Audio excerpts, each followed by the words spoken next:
Oi pessoal, tudo bem? Eu sou o Gustavo, esse é o canal Redes e Poder no Sistema Internacional e hoje eu quero falar de uma coisa muito importante com vocês, que é o cânone. De que forma ele é construído e principalmente quais são as consequências dele para abordar os temas que geralmente a gente aborda aqui no canal, como segurança internacional, mas principalmente as teorias geopolíticas que a gente utiliza, assim como as teorias de relações internacionais que acabam influenciando de uma forma ou de outra a formação nessa área que a gente está debatendo aqui no canal. Bom, pessoal, a discussão de hoje, na verdade, ela surge de uma série de assuntos diferentes que foram aparecendo ao longo da última semana e que eu achei muito interessante de trazer à medida em que a gente vai preparando aí, rufando os tambores, digamos assim, para o nosso vídeo 100, né? Eu já tomei aqui a minha decisão, ouvi algumas opiniões aí de vocês pelo Twitter, pelas redes sociais, enfim, nos últimos dias, e eu decidi que o vídeo 100, na verdade, vai começar uma discussão sobre os principais teóricos de geopolítica que a gente tem, tanto no ensino aqui no Brasil como no mundo. E à medida em que eu fui pensando a respeito de como preparar isso, né, na verdade a gente vai começar essa discussão quando a gente chegar no vídeo 100 com o Halford Mackinder, né, e aí a gente já começa com alguns probleminhas, digamos assim, de por que começar com ele, por exemplo, e não com o Mahan, né, o Alfred Mahan, que é um escritor que escreve um pouquinho antes do Mackinder, que fala já de questões relacionadas à geoestratégia, atuação do Estado em relação ao espaço, enfim, mas que geralmente é tratado posteriormente na teoria, após, né, a teoria do Mackinder, né? O Mackinder geralmente ele é apresentado como o autor que começa as teorias geopolíticas, e a teoria que ele desenvolveu, né, a chamada teoria do poder terrestre, acaba de uma forma ou de outra sendo considerada a primeira teoria de geopolítica desenvolvida, digamos assim. E há várias controvérsias com relação a isso. Há várias questões importantes que devem ser debatidas com relação a esse tema e que, ao longo desses dias, né, pensando um pouquinho melhor sobre como trabalhar, como trazer, eu fui percebendo várias questões importantes que vão estar no vídeo do Mackinder, mas que eu acho que são importantes. Desculpa, a moto passando aqui. Que são importantes da gente discutir aqui no canal. Até para abordar um pouquinho melhor todas as questões que a gente trabalha aqui. Porque geralmente a gente trata de muitos nomes aqui no canal e a área de geopolítica, a área de segurança internacional, a área de relações internacionais, ela deriva muito dessa constelação de autores que a gente considera, né? E por isso eu achei interessante trazer um pouco a ideia de cânone, um pouco da ideia de como que a gente vai atribuindo a certos autores um lugar de uma forma ou de outra privilegiada dentro de uma determinada teoria. E eu trago isso um pouco até para a gente desnaturalizar um pouco, porque a gente geralmente fala desses autores, tanto da sua teoria como da presença que eles têm, de uma forma ou de outra, na construção do conhecimento, seja da geopolítica, da segurança internacional, enfim, independentemente, como se fosse um processo natural. Isso vai muito contra toda a ideia que a gente tem que ter a respeito dos processos sociais como um todo, que não são processos naturais, são processos construídos, são processos que ocorrem e que respondem de uma forma ou de outra a incentivos, a projetos, a intenções, enfrentam resistências, mas que de uma forma ou de outra estão aí aparecendo para nós como questões importantes. Também porque, o porquê dessa discussão, né, desse debate, porque eu estou lendo, né, estou terminando de ler um livro que infelizmente ainda não tem em português, mas que eu recomendo fortemente, que quem colocou na bibliografia da disciplina foi o professor Antônio Carlos Witt, lá da Unicamp. Eu fiz uma disciplina muito legal com ele. Quem está fazendo aí mestrado e doutorado, seja na área de geografia, seja na área de geopolítica, relações internacionais, estudos estratégicos, recomendo muito essa disciplina dele de epistemologia e filosofia da geografia, né, para pós-graduação, para mestrado e doutorado. Um debate muito importante, muito interessante que a gente não anda fazendo, recuperando aí desde o Aristóteles, né, os pré-socráticos até a formação da disciplina da geografia no século XVIII, né, e as influências dos tipos de pensamento que se dão aí, né. Eu falo isso porque a gente está observando uma realidade muito importante de uma mudança de forma de encarar o mundo hoje em dia. E isso, de uma forma ou de outra, está relacionada também com essas influências de longuíssima duração, essa história das ideias extremamente aprofundada. A leitura em específico, que, né, começou a colocar mais em questão a questão dos autores utilizados na geopolítica, é desse livro do David Livingstone, chamado, deixa eu colocar aqui ele na frente para ver se ele aparece, Putting Science in its Place, do David N. Livingstone. Né? Ele é um geógrafo da Irlanda do Norte e ele faz uma discussão da formação do conhecimento científico nesse livro a partir justamente de um recorte não histórico, mas um recorte geográfico. Então ele vai da escala do lugar até a escala da circulação no mundo do conhecimento científico, né, de uma forma que eu diria linear, mas não linear no sentido de contar a história da ciência, mas se questionar sobre se o lugar onde a ciência é produzida acaba de uma forma ou de outra influenciando a forma como ela ocorre. Por que eu acho que isso é importante para a gente debater dentro de geopolítica? Né? Porque essa é uma área essencialmente disputada. Tá? Essa é uma área que, se tem uma área, né? Eu brincava com os meus alunos, a melhor resposta que a gente pode dar em relações internacionais sempre é depende. Depende do que você quer, depende do que você pretende, depende do tipo de análise que você quer fazer. E recentemente eu estava discutindo com o Fernando Bareta, um ex-orientando meu, sobre formação do conhecimento mesmo em relações internacionais e a forma como isso acaba influenciando de uma maneira ou de outra os resultados das pesquisas e mesmo das análises que a gente faz em relações internacionais. E nessa discussão a gente chegou um pouco a tocar nesse assunto, né? Como que esses autores que a gente utiliza são escolhidos? Como que eles acabam conformando de uma maneira ou de outra esse rol de autores que são considerados como autoridades num determinado assunto? Né? Essa é uma questão que parece ser menor, mas eu acho que ela é uma discussão muito importante. Porque quando a gente fala, por exemplo, em geopolítica, a gente geralmente fala poder terrestre, Mackinder, poder marítimo, Mahan, poder aéreo. O Seversky, a teoria do Rimland, compõe as teorias geopolíticas clássicas. Aí você tem o Hatzel, aí você tem o Brzezinski, no final do século XX, enfim, a gente vai jogando esse nome, esse conjunto de nomes, essa constelação de nomes de autores, e a gente fica meio que num limbo, porque não há bem uma definição de qual autor se encaixa ou não se encaixa dentro desse rol de autores de geopolítica.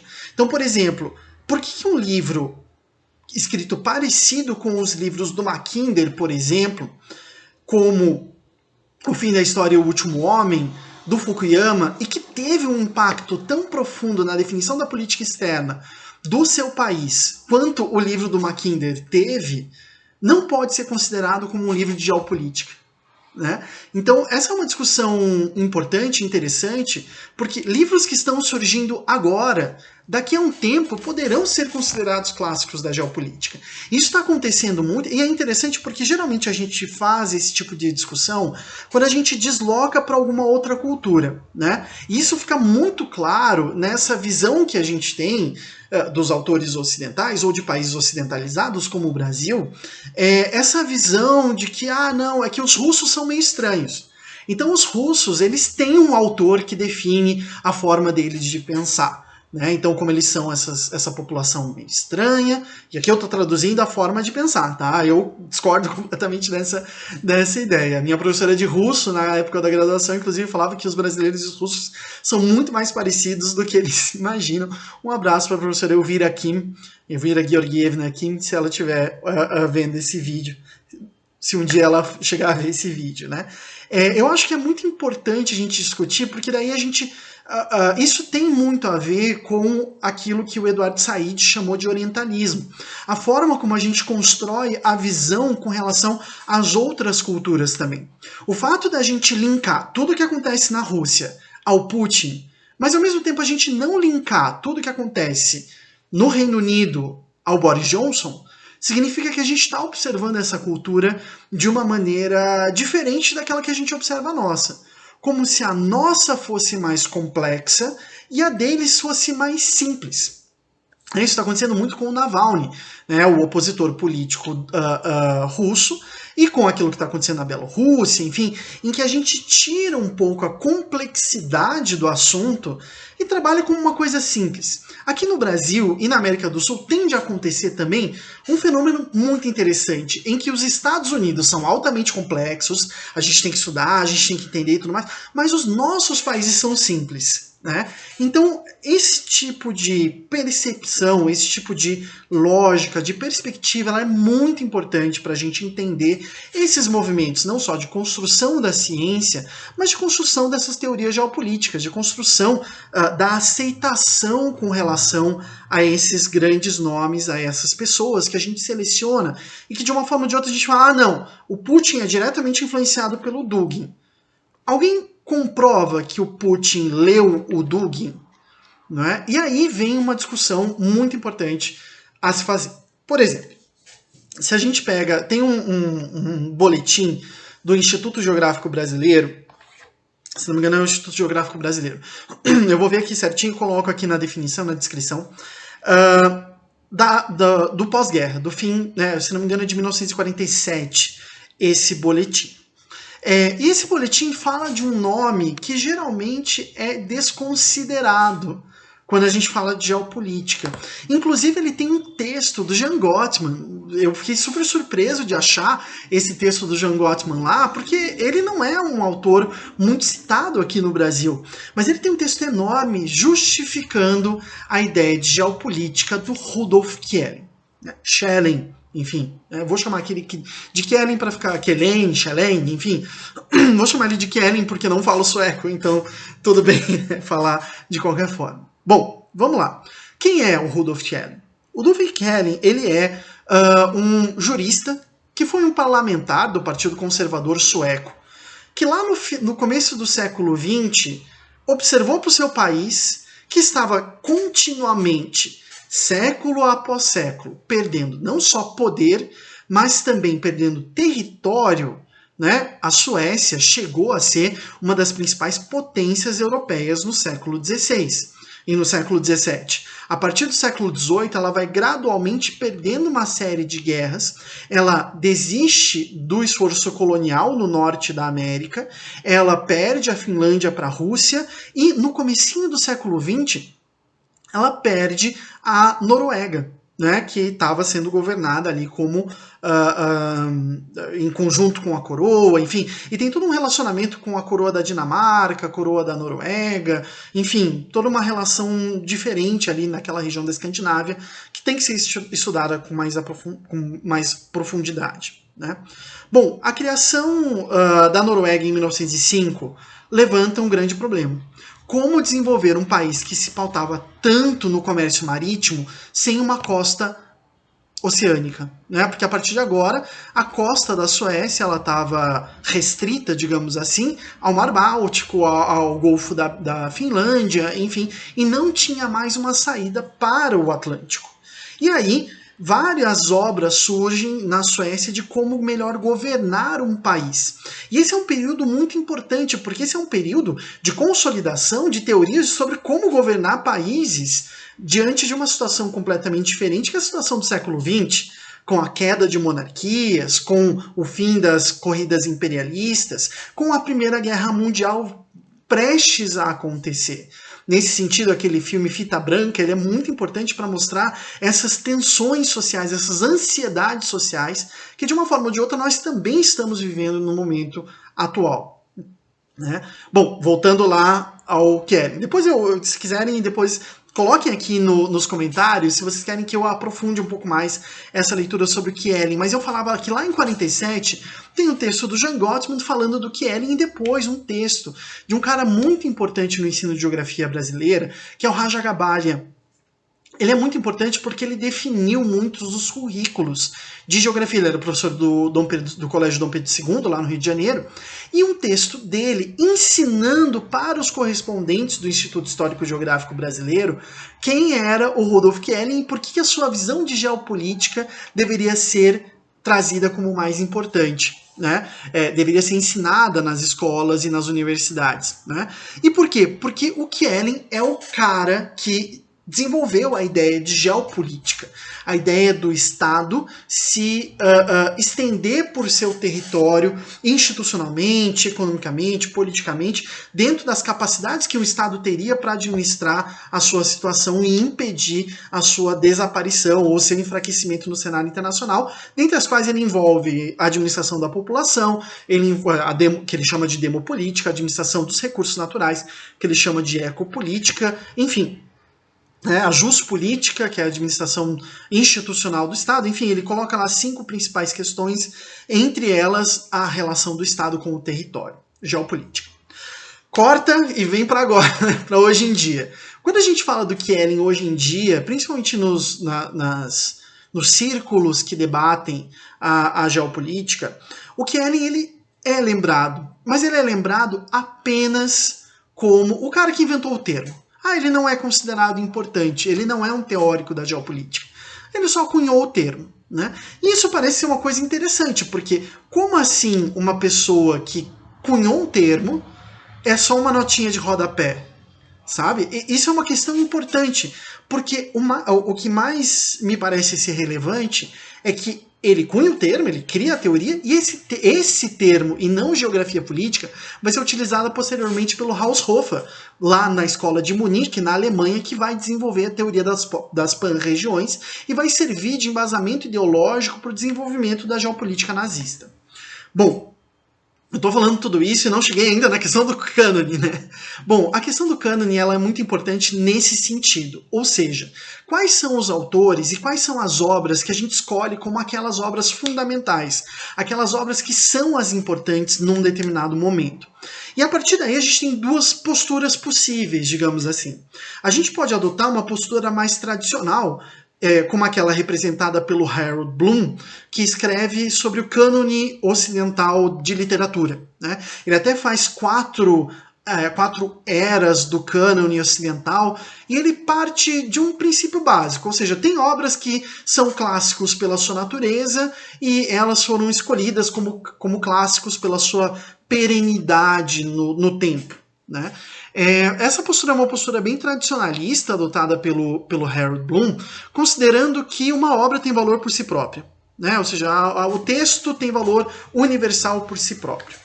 Bom, isso é um problema. Né? Por que isso é um problema? Porque a obra ela pode não ter nenhum valor intrínseco, o valor dela pode não ser entendido por pessoas de fora daquele contexto histórico e cultural, ou simplesmente aquela obra ela pode ter sobrevivido por um acaso ou por escolhas políticas de que aquela obra seja feita. A doutora Flora Araújo tem uma pesquisa muito interessante sobre a Madame de Staël, que é uma salonière da época do Iluminismo. Alguns de vocês podem conhecê-la porque depois da Revolução Francesa ela faz uma oposição muito grande com relação ao Napoleão, embora ela seja considerada por algumas correntes de pensamento como proto-feminista. Né? E a professora Flora Araújo, ela levanta muito isso, né? Ou seja, ela acredita que as mulheres podem pensar, mas ela não deixa de ser uma aristocrata, porque ela era uma nobre. Então ela fala, as mulheres podem pensar, só que as mulheres, para ela, eram as mulheres nobres.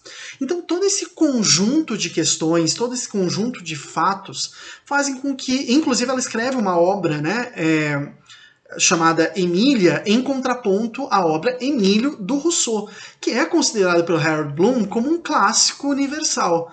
Essa característica é uma característica muito importante que traz para nós o fato de que as escolhas que são feitas são escolhas que são políticas, seja porque elas respondem a demandas, seja porque de alguma forma elas respondem a um tipo de interpretação. Voltando ao Kellen, né, e qual a importância disso para a gente discutir. Eu lembro que a primeira obra que eu vi que debate mais ou menos essa discussão, coloca o Kellen como uma notinha de rodapé, é uma obra muito importante e uma obra clássica aqui no Brasil já, sobre os estudos de geografia política e geopolítica, que é o título do livro do professor Wanderley Messias da Costa, que chama justamente Geografia Política e Geopolítica. Aqui eu tenho na edição da EDUSP de 2013, perdão, é a segunda edição. Esse livro é de 2013, mas a tese de doutorado do professor Wanderley Messias da Costa é de 1992, numa época em que o Brasil ainda estava se abrindo e ainda as escolas, digamos assim, né, estavam entrando na discussão. E qual que é o grande problema? O grande problema, como diz o Gaston de Bachelard nesse livro, A Formação do Espírito Científico, o grande problema é quando a gente começa a replicar um tipo de conhecimento, porque a gente considera esse conhecimento como um conhecimento válido, porque ele tem autoridade. O professor Wanderley Messias da Costa é um dos maiores pesquisadores em geopolítica no Brasil. Então ele tem uma grande autoridade na sua construção. Mas, como mostram na área de segurança internacional o Barry Buzan e a Elaine Hansen, nesse livro deles, A Evolução dos Estudos de Segurança Internacional, nessa edição aqui da editora Unesp, em português, esse livro aqui é de 2012, no caso de geopolítica, no caso de segurança internacional, de estudos estratégicos, a formação desse todo, digamos assim, de autores e teóricos, ele está pautado não só em autoridades acadêmicas, como o professor Wanderley Messias da Costa, e também pelo fato de que ninguém mais escreveu uma obra sobre isso, né, que possa contrapor de uma maneira ou de outra, usando o método científico, a obra do professor Wanderley, né? Mas, principalmente, o fato de que, no caso dos estudos de segurança internacional, de geopolítica e tudo mais, a academia não é a única que produz conhecimento a respeito desse tema. A gente tem, influenciando as nossas discussões, pessoas de formações mais variadas, né? E aí o Barry Buzan e a Elaine Hansen falam nesse livro justamente dessa sociologia da formação do conhecimento. Eles estão especificamente estudando segurança internacional, mas a gente poderia colocar em geopolítica, porque em geopolítica a gente tem, por exemplo, a influência de jornalistas, como é o caso do Guga Chakra aqui no Brasil, como é o caso do Robert Kaplan, né, que tem vários livros, inclusive um chamado Vingança da Geografia, né, falando que a geografia agora estava tendo a sua vingança contra as pessoas que falaram que o mundo era plano, enfim. O Thomas Friedman, que escreveu esse livro chamado O Mundo é Plano. Enfim, são várias pessoas que alteram a nossa forma de pensar o mundo e que não necessariamente são formadas em geografia ou segurança internacional ou relações internacionais, né? Da mesma forma, o fato da gente adotar todos os livros da mesma forma, como obras, também apresenta uma dificuldade com relação a essa ideia de cânone. Vou dar um exemplo. Eu tenho aqui a obra do Henry Kissinger. Assim que eu achar aqui, eu vou ter que fazer uma sessão inteira só para erros de gravação aqui do canal. Porque eu vou falar de um livro que eu não tenho aqui na mão agora, né? Mas tudo bem. Eu tenho esse livro aqui. Vamos usar esses dois livros, vai. Eu tenho dois livros aqui que eu quero usar mais ou menos como exemplo, tá? Eu tenho aqui o livro do Henry Kissinger, Ordem Mundial. É o último livro dele. Vamos ver se pega. Aí. Nessa versão aqui da Penguin, tá? É um livro de 2014, é um livro muito importante para entender a política externa dos Estados Unidos na era Obama, mas também na era Trump. Essa minha versão é de 2014, tá? Só que qual que é a grande questão? Esse livro aqui, ele tem um certo formato. E o mercado editorial americano, ele é um pouco diferente do nosso mercado editorial aqui no Brasil. Principalmente com relação a livros acadêmicos. Eu vou contrapor esse livro, que vocês veem, é um livro, né, em papel de jornal, aquilo que eles chamam de paperback, né?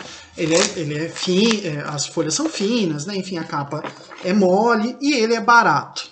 Vou contrapor com esse livro do Nye, que acabou de sair, saiu também ano passado, Joseph Nye, né, Do Morals Matter, né, As Morais Importam. Presidentes e a Política Externa do Franklin Delano Roosevelt para o Trump. Né?